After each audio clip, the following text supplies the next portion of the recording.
আসসালামু আলাইকুম, আমি তোমাদের সিফাত ভাই। আজকে আমরা শুরু করব কেমিস্ট্রি চ্যাপ্টার 5 এর পার্ট 2 এর টপিক নেম কোনটা? Differentiate between ionic and covalent bond. মানে হচ্ছে আমরা আয়নিক আর কোভ্যালেন্ট বন্ডের মধ্যে পার্থক্য বুঝবো। ঠিক আছে, আমি একটা ছক আগেই করে রাখছি যাতে তোমাদের টাইম এখানে একটু হলেও কনজিউম কম হয়। ফার্স্ট অফ অল আমরা এখানে শিখবো হইতেছে টপিক নেম। আমরা এখানে লিখবো হচ্ছে আয়নিক বন্ড, আর এখানে লিখবো হচ্ছে কোভ্যালেন্ট বন্ড। আচ্ছা, প্রথমেই আমরা আসবো হচ্ছে ডেফিনিশন। আয়নিক বন্ডের ডেফিনিশন কি হতে পারে?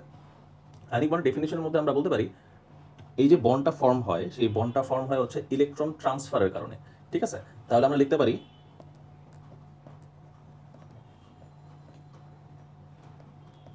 Bond formed by the transfer of electrons from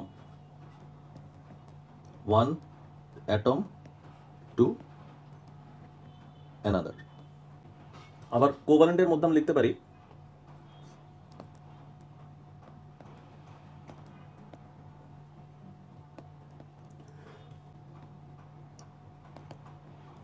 sharing of electrons between atoms. তাহলে এটা গেল আমাদের প্রথম পার্থক্য। তারপরে পার্থক্য হচ্ছে আমাদের এই পার্থক্যটা আমরা হচ্ছে একবারে লাইন শেষ করে ফেলি। তারপরের পার্থক্য হচ্ছে ফর্মেশন কীভাবে হতে পারে। ঠিক আছে, ফর্মেশন হওয়ার অনেকগুলা আমাদের ক্রাইটেরিয়া আছে। তার মানে ফর্মেশন লিখি, টপিক নেম। ফর্মেশন হচ্ছে occurs between metals and non metals. আর এখানটা আমরা লিখবো occurs between non metals and non metals. তাহলে যদি মেটাল নিয়ে আমরা আলোচনা করতেছি, তার মানে এরা হবে গ্রুপ 1 থেকে 13-এর মধ্যে যে কোনো একটা এলিমেন্ট। আবার নন মেটালসের মধ্যে আমাদের হবে গ্রুপ 14 টু 17-এর মধ্যে যে কোনো একটা এলিমেন্ট। ঠিক একই জিনিস, তবে আমাদের most of the time group 1 2E বেশি ইউজ হবে। ঠিক আছে, আর এই পাশে আমাদের গ্রুপ কোনটা কোনটা? আমাদের গ্রুপ হচ্ছে 14 টু 17, আর এখানে হচ্ছে আমাদের 14 টু 17। তাহলে এইটা হইতেছে আমাদের আয়নিক বন্ড আর কোভ্যালেন্ট বন্ড ফরমেশনের ক্রাইটেরিয়া। এক্সাম্পল দিই চলো একটা ভাই। এক্সাম্পল হচ্ছে গ্রুপ 1-এর একটা এলিমেন্ট নাও Na, আর গ্রুপ 17-এর একটা এলিমেন্ট নাও Cl। একইভাবে আমরা লিখতে পারি KCl, আবার লিখতে পারি আমরা CaO, আবার আমরা এখানে লিখতে পারি MgCl2। এটা হচ্ছে আমাদের এক্সাম্পল, বুঝতে পারছি? আচ্ছা, তারপর তারপর আমরা কোভ্যালেন্টের মধ্যে এক্সাম্পল লিখতে পারি হচ্ছে H2O NH3, আর এইখানটা আমরা আরও অনেক কিছু লিখতে পারি, যেমন হচ্ছে আমাদের PCl3, আবার PCl5 লিখতে পারি, তাই না? আবার এলিমেন্টের মধ্যে আমরা যদি মলিকিউলস হিসেবে চিন্তা করি O2 H2 এগুলোও লিখতে পারি। এখন আমরা দেখবো হচ্ছে কিওয়ার্ডস, কোনটা না লিখলেই না। এক্সচেঞ্জ অফ ইলেকট্রনের থ্রুতে এরা হচ্ছে গঠিত হয়, যেটা আমরা ডেফিনেশনে উল্লেখ করে আসছি। তোমরা চাইলে এটা স্কিপও করতে পারো। আর এইখানটায় electron is shared by to form the formation, electron is shared by the atoms. ঠিক আছে, তাহলে এটা গেল আমাদের কিওয়ার্ডস। এখন আমরা তারপরের পার্টে চলে যাই, চলো। আমাদের স্ট্রঙ্গার বন্ড কোনটা? যদি বলা হয় আমাদের স্ট্রঙ্গার বন্ড কোনটা, তাহলে আমরা কি লিখব? আমাদের স্ট্রঙ্গার বন্ড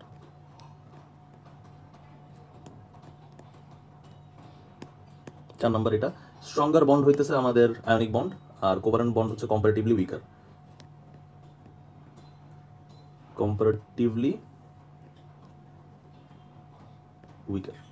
তারপর আমরা দেখব হচ্ছে কোনটার মেল্টিং পয়েন্ট বয়লিং পয়েন্ট অনেক high, MP and BP. MP for melting point আর BP for boiling point. Ionic বন্ডের আমাদের এমপি বিপি অনেক high compare to covalent bond. আমরা যদি বলি তাহলে আমাদের সোডিয়াম ক্লোরাইড হইতেছে আমাদের একটা আয়নিক বন্ড, যার এমপি হইতেছে আমাদের 801 ডিগ্রি সেন্টিগ্রেড, 801 ডিগ্রি সেন্টিগ্রেড। আর বিপি হচ্ছে কত? বিপি হচ্ছে 1413 ডিগ্রি সেন্টিগ্রেড, 1413 মানে 1415ও লেখা অনেকে। আর মেল্টিং পয়েন্ট হিসেবে আমরা ওয়াটারের ক্ষেত্রে কি বলতে পারি? মেল্টিং পয়েন্টটা বুঝতেই পারতেছি 0 ডিগ্রি সেন্টিগ্রেড। আর বয়লিং পয়েন্ট কোনটা? বয়লিং পয়েন্ট হইতেছে আমাদের 100 ডিগ্রি সেন্টিগ্রেড। শুধুমাত্র একটাই কারণ, একটা হইতেছে আমাদের ইলেকট্রন এক্সচেঞ্জের থ্রুতে যারা হচ্ছে ক্যাটায়ন আর অ্যানায়ন ক্রিয়েট করতে পারে, তারাই হইতেছে আমাদের ইলেকট্রোস্ট্যাটিক চার্জের থ্রুতে আয়নিক বন্ড ক্রিয়েট করতে পারে। আর আয়নিক বন্ড যারা ক্রিয়েট করে তাদের এমপিবিপি অনেক হাই থাকে।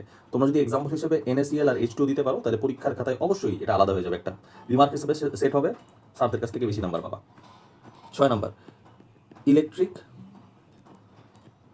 কন্ডাক্টিভিটি। আচ্ছা, ইলেকট্রিক কন্ডাক্টিভিটি আমাদের যারা চার্জে কনভার্ট হইতে পারে তাদের সাধারণতভাবে বেশি হয়। ঠিক এক্সাম্পল হইতেছে আমাদের, আমরা নিলাম এখানে ধরো NH3 কি সহজেই চার্জে ডিভাইড হতে পারতেছে না, তার মানে ইলেকট্রিক কন্ডাক্টিভিটি এর কম।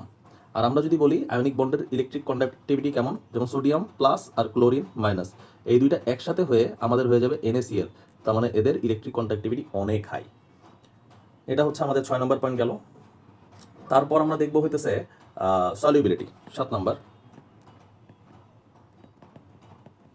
সলিউবিলিটি মানে হইতেছে পানিতে সে কত ইজিলি সলিউবল হয়, দ্রবীভূত হয়, বুঝতে পারছি? আচ্ছা, পানিতে হতে পারে, সেটা অন্য কোনো ভিয়াতেও হতে পারে, মাধ্যমে হতে পারে। তাহলে সলিউবিলিটি আমাদের যাদের চার্জ আছে তারা সহজেই পানিতে সলিউবল হয়। কাদের চার্জ আছে? আয়নিক বন্ডের আমাদের চার্জ আছে, তাই তারা সহজেই পানিতে সলিউবল হয়। আর কম্পারেটিভলি সলিউবিলিটি কম হইতেছে আমাদের কোভ্যালেন্ট বন্ডের। এক্সেপশনও আছে, এক্সেপশন হইতেছে H2O। আমরা যখন ডেসক্রিপটিভ আকারে কোশ্চেন সলভ করবো তখন আমরা আর কি বলে দিব যে ভাই দেখো এটার মধ্যে আসলে পার্থক্যটা হচ্ছে এটা। তারপরের পার্ট হইতেছে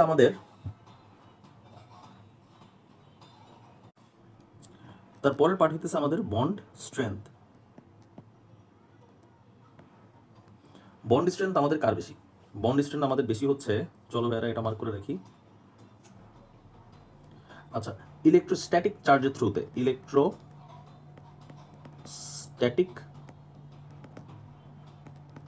চার্জ আছে, তাই বন্ড স্ট্রেংথ অনেক বেশি। এখন ইলেকট্রোস্ট্যাটিক চার্জ কোনটা ভাই? খুব সোজা কথা, আমাদের যে একটা পজিটিভ আর একটা নেগেটিভ আয়ন পাইতেছি, এরা নিজেদেরকে একটা ফোর্সে অ্যাট্রাকশন করতেছে, তো এই যে ফোর্সে অ্যাট্রাকশন করতেছে এটাকে আমরা বলতেছি ইলেকট্রোস্ট্যাটিক চার্জ। আর একই জিনিস কোভ্যালেন্ট বন্ডের মধ্যে আমরা বলবো, কিন্তু কোভ্যালেন্ট বন্ডের মধ্যে তো আমাদের ইলেকট্রোস্ট্যাটিক চার্জ নাই। সোজা কথা, ক্যাটায়ন বা অ্যানায়নে আমার তো ডাইভার্ট হইতে পারতেছে না। যদি ক্যাটায়ন আর অ্যানায়নে যদি ডিভাইড হতে না পারে, তার মানে তারা ইলেকট্রন শেয়ার করতেছে। ইলেকট্রন শেয়ার করা মানে তো ইলেকট্রোস্ট্যাটিক চার্জে ডিভাইড হওয়া না, তাই সেখানে বন্ড স্ট্রেংথ কম্পারেটিভলি কম থাকে। তাহলে যে আমি ডাউন অ্যারো আপ অ্যারো দিয়ে লিখলাম, এটা তোমরা পরীক্ষার খাতায় সাধারণত কথা দিয়েই লিখবা, কিন্তু হচ্ছে তোমরা ডেসক্রিপটিভ আকারে লিখো, আমি যেটা বলছি ওরালি বলছি, কিন্তু নোট করার সুবিধার জন্য তোমার down arrow up arrow tick চিহ্ন এগুলো দিলে আমার মনে হয় সুবিধা হবে তোমাদের। আচ্ছা, যাই হোক, এইখানটাই হচ্ছে তাহলে আমাদের ফুল চার্টটা একটু দেখি একবার। ফুল চার্টটার প্রথমে আমাদের আছে হচ্ছে ডেফিনেশন, তারপরে আছে হচ্ছে ফরমেশন, তারপরে আছে হচ্ছে এক্সাম্পল, কিওয়ার্ডস, স্ট্রঙ্গার বন্ড মানে হইতেছে কোনটা ভাঙতে বেশি শক্তির প্রয়োজন হয়। সাধারণত আয়নিক বন্ড ভাঙতে আমাদের বেশি শক্তির প্রয়োজন হচ্ছে, বুঝতে পারছি? তাহলে এটাই গেল হচ্ছে আমাদের পুরোটা differentiate between ionic and covalent bond. আশা করি যদি কোনো সমস্যা থাকে অবশ্যই আমাদের কমেন্ট বক্সে, হোয়াটসঅ্যাপে, টেলিগ্রাম গ্রুপে জানিয়ে দিবা। আজকের ক্লাসটা এই পর্যন্তই। নেক্সট ক্লাসে আমরা পড়াবো হচ্ছে রেডিক্যালস, কীভাবে হচ্ছে একটা কম্পাউন্ড ক্রিয়েট হইতে পারে, আরও সাথে পড়াবো হচ্ছে কেমিক্যাল ফর্মুলা, মলিকুলার ফর্মুলা সহ আরও অনেক কিছু। ঠিক আছে, তাহলে ভাইরা আজকে এই পর্যন্তই। আল্লাহ হাফেজ।